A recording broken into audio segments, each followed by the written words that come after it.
Hello angels, it is Mama Savvy here, and I am back with another video to help you live your blessed life. If this is your first time here, welcome to my channel. If this is not your first time gracing my channel, welcome back. If this is your first time here, please go ahead and subscribe to this channel. I have a plethora of content that will suit your viewing needs. Yep, I do DIY, natural hair, mommy and me, lifestyle content. I do it all.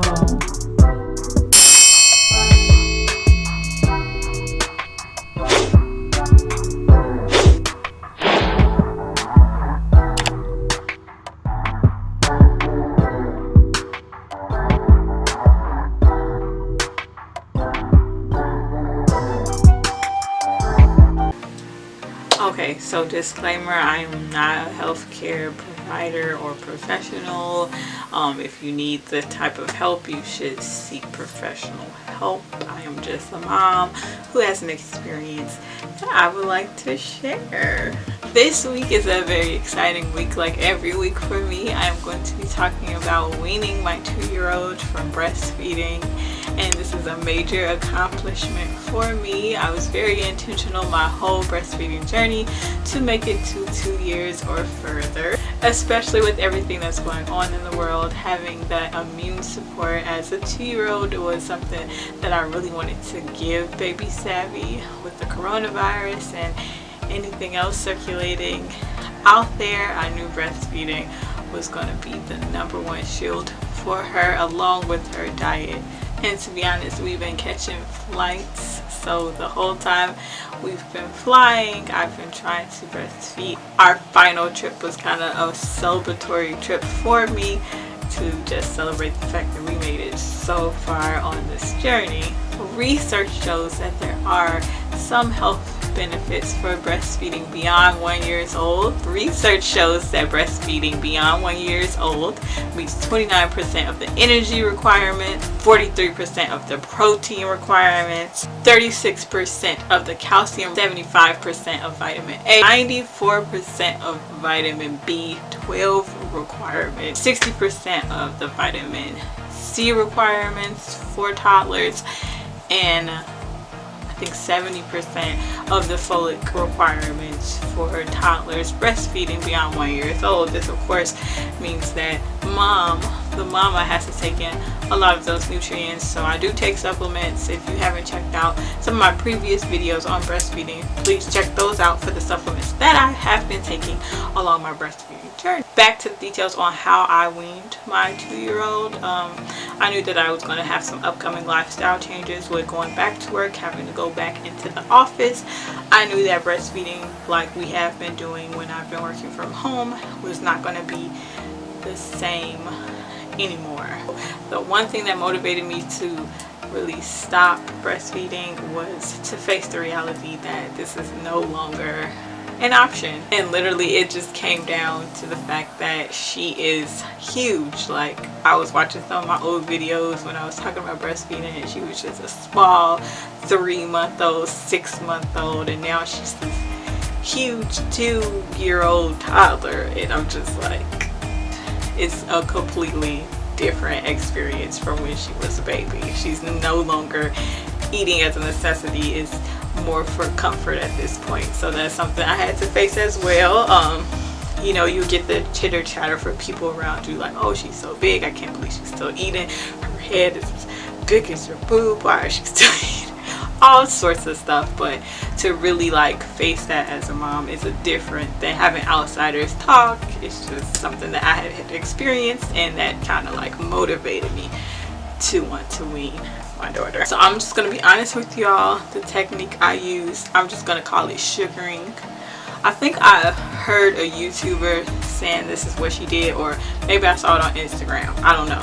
We're just gonna call this the sugaring weaning effect. I don't know what other techniques are out there. I really didn't look into it. I just knew what worked for my child, and it's straight up like just bribing her with sweets. Here I am, Mama Savvy, Ray Natural, talking about sugar. Yes, I know it's not the best or the healthiest way to wean a child, but it worked for us.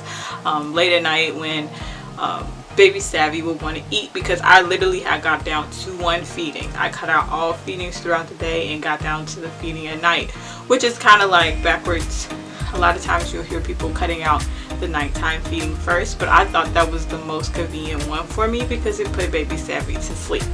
So I held on to that one the longest. And to get her off of me at night, I would say you can have one piece of chocolate and no eat night night. That's what we would call it. No eating night night, chocolate, and you lay in your bed and go to sleep. And she would take the chocolate and go right to sleep.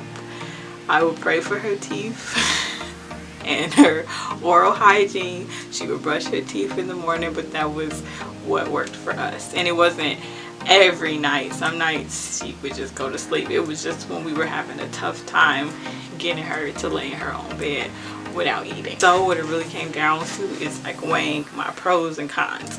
Chocolate versus potentially getting my child off of me and getting her weaned. Getting her to comfort herself and self-soothe herself, or not giving her chocolate. So honestly, the pros outweighed the cons in the situation, and that's what we did. And eventually, to like completely end the whole breastfeeding and sugaring technique, I just stopped cold turkey. So I mean, I know you probably wanted to watch this video for some more in-depth steps, but honestly I just got to the point where one morning I woke up, I was tired, she wanted to eat, I didn't want to get out of bed, but I wanted to just like lay there, and she was eating, like feeding on me, and I just looked down and I was just like, this is just the last time.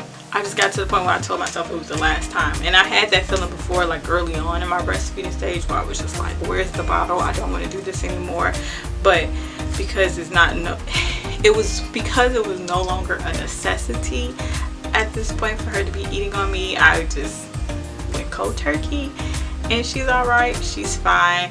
I knew she didn't need it. She has been in situations where she has stayed weekends without me, 2 to 3 days without me not eating. It was, like I said, more of a comfort thing, more of a I know what time it is, you're my mom, this is what happens sort of a thing. But we had got to that point after going through our whole process. If you're not at 2 years in your breastfeeding journey, I don't know if this will work for you, but I'm definitely just sharing this as always to help you be blessed in your process, and hopefully whatever you do decide to do, whatever you do works for you.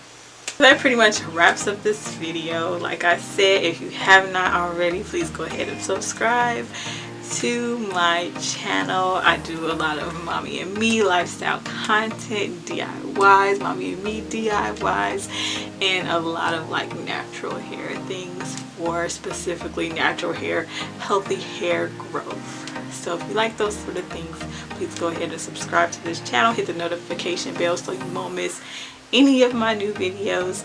And as always, I pray you continue to live your blessed life. Be blessed.